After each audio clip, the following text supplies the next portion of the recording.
Hi, welcome to Penny's Crafty Creations. Thanks for taking time out of your day to hang out, chit chat, craft, and create with me.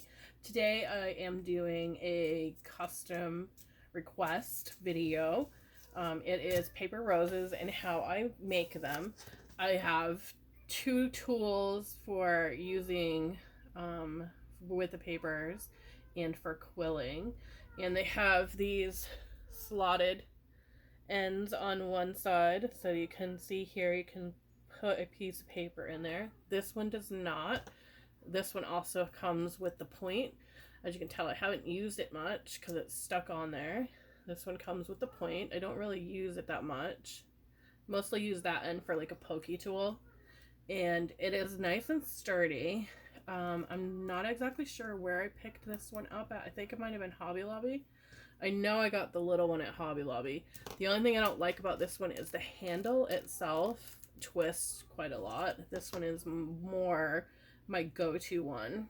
And it is just a rose pattern I picked up along the way on an SVG site.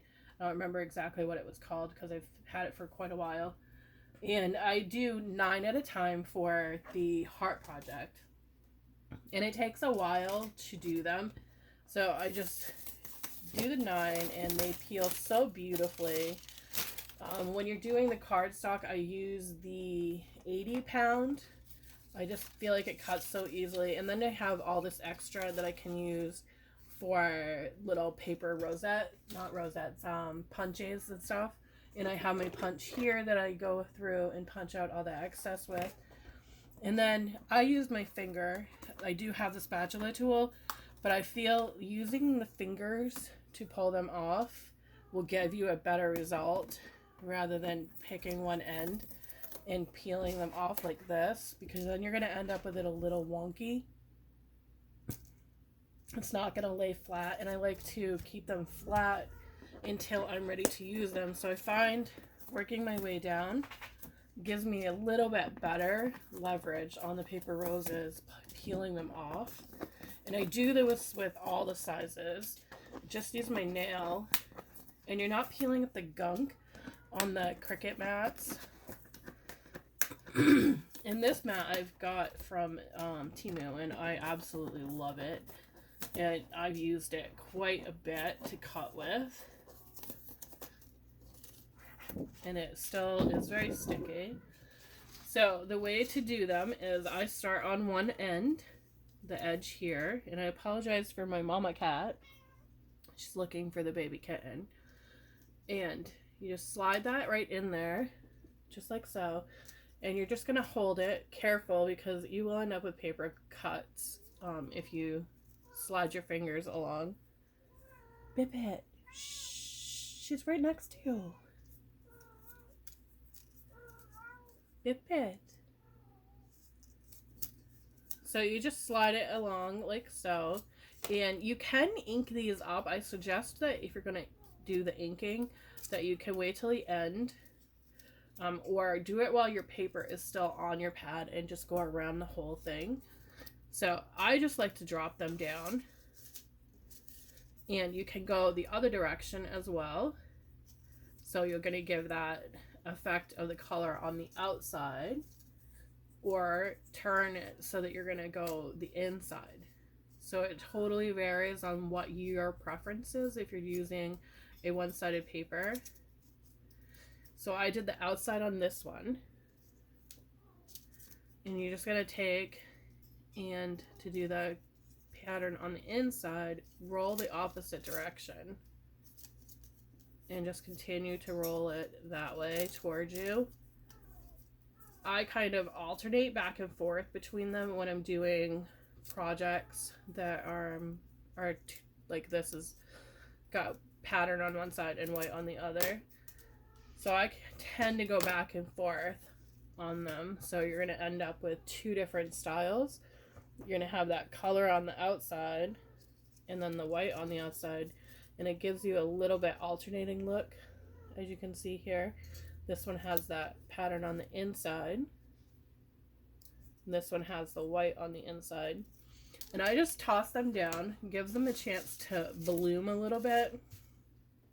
And then you just open it up a little bit with your fingers. And you want to get it so that that piece is kind of flat. Then you're going to have, this is where you want to put your glue, that little bud right in the center. And I just use hot glue. And you're just going to take a little dab. And I use high temp for most of my crafting. I just like the way it looks. And for me, it's a stronger bond. So you just put it on a surface because you don't want to hold on to that. That's going to burn your fingers. So then you have that beautiful rose all budded out. And then the same thing for the pattern paper on the outside. You're going to put it on that little daub right there. And you don't need a lot for these, I found. And you just want to push on the center onto your hot glue, because that's going to make it hold everything there. Look how pretty that is. Beautiful coloring. Now for this style where it's rounded, you can take your fingers and work them outward, and it's going to kind of give that rose a little bit of a bent look so that it's more in bloom. Or you can take your tool and go slightly in the center, just like that, just slightly in that center, and kind of give it a kink, just a little one. So grab your petal, kink it, and it's going to open it up. This is going to take a long process to do it this way because you are grabbing that center of your petals. As you can see, it's a little tricky. So you're just going to work your way all around, and I should have done it on one that I already had glued.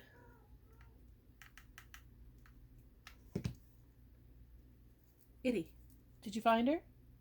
Okay. Can you stop meowing now? Thank you.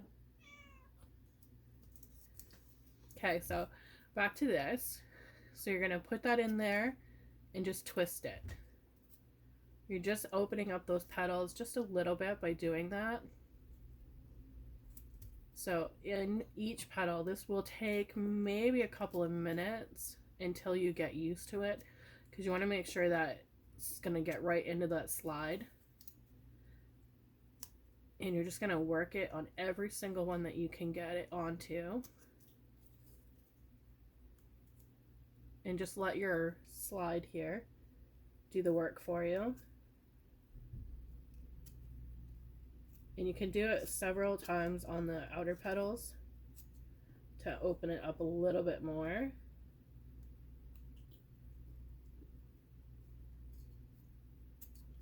So you can see the difference of one that is, I call it bloomed, and one that is not.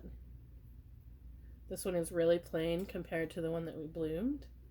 It opens it up a little bit more on that. And it's not everybody doesn't like it. I find that a lot of customers prefer them to just look like this. The plain look like that. They don't want them bloomed. They just want to fill it into something. And sometimes I have people that just buy them just to create something with their own. They'll put them on tables for weddings and whatnot in assorted colors and sizes, and they don't want them bloomed. Just trying to get into the tight little circles here to show you.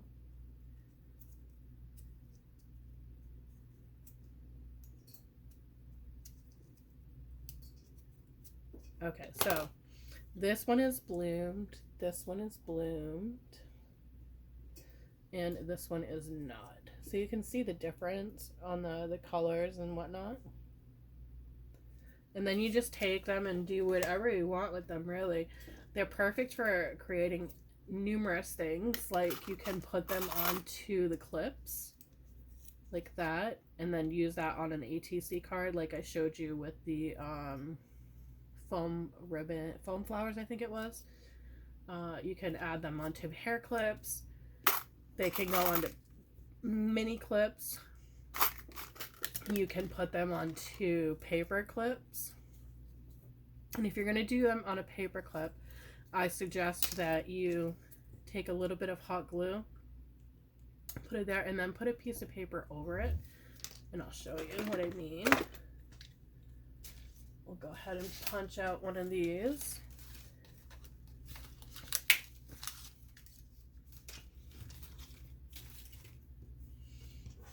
And I will use a red one on this.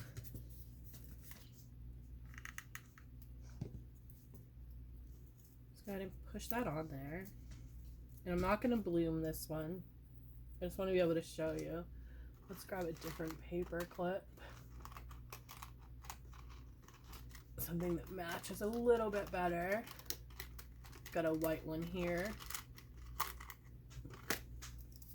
So you want to add your hot glue onto the back of your rose. You only need a little bit. Take your paper clip, and you want to make sure that when you're doing the paper clips, you want this end facing down. You don't want to put glue on that. And just mix your glue up a little bit with your paper clip. Add a little bit more if you need to onto your rose petals there. Then take your paper, and you're going to push that paper on the back, because you want to make sure it's going to cover. And then you have that beautiful little piece of art there. And I'm working on a little envelope journal here I can show you. So take your paper clip, and look how pretty that is. You can even work it the other way. Look how gorgeous that is. That'd be great for in a journal, or adding on to an ATC. You can add it on with that clip like I showed you, the same thing. We want to have a piece of paper for the backing to cover any messiness that glue will do with that clip. Let's see if I can find one here. So you have that big hole. You want to get your paper in there like so. So we're going to add our little bit of glue here. And we're going to just take another rose. I'm going to add my rose paper there.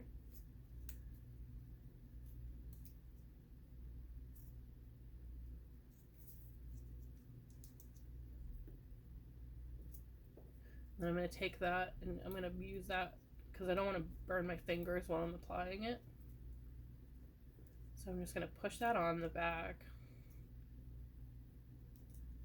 So you're going to cover that little bit of that hole with that paper. The punch doesn't need to be that big. You can use a smaller one if you want.